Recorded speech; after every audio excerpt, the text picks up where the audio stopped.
Hello guys, আসসালামু আলাইকুম। আশা করি সবাই ভালো আছেন। তো সবাইকে টুইনস ডেইরি থেকে স্বাগতম। আজকে আমাদের টুইন বেবিদের একটা পার্সেল এসেছে।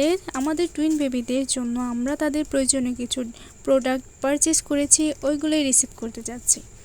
ডেলিভারি ম্যান ভাইয়ার বিহেভিয়ার ওভারঅল খুব ভালো ছিল। তিনি আমার বোনের সাথে মজা করতেছিলেন যে আজকে তো ভাইরাল হয়ে যাব। যেহেতু আমাদের বেবির 6 মাস হয়ে যাচ্ছে, সেহেতু আমরা আগে থেকে প্রয়োজনীয় প্রোডাক্টগুলো পারচেস করে রাখতেছি, যাতে পরে ওদের কোনো রকম প্রবলেম না হয়। বাসায় এসে যখন আমরা প্রত্যেকটা প্রোডাক্ট দেখি, আলহামদুলিল্লাহ পছন্দ করার মতো ছিল প্রোডাক্টগুলো।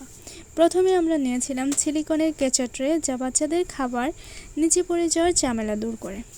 তারপরে 2 বেবির জন্য জামা নিয়েছিলাম। এরপর নিয়েছিলাম 2টা ফল চুষনি। এরপর নিয়েছিলাম 2টা মাম্পো, যা ওদের খাবার খাওয়ানোর সময় কাজে লাগবে। তারপর নিয়েছিলাম সিলিকনের চামচ ফিডার। এর সাহায্যে আপনারা সকল নরম জাতীয় খাবার খুব ইজিলি খাওয়াতে পারবেন। প্রোডাক্টগুলো খুবই ইউনিক ছিল। ধন্যবাদ সেহরাত ফ্যাশনকে এত সুন্দর সুন্দর নিখুঁত প্রোডাক্টগুলো দেওয়ার জন্য। আপনাদের শুভকামনা করছি। আসসালামু আলাইকুম।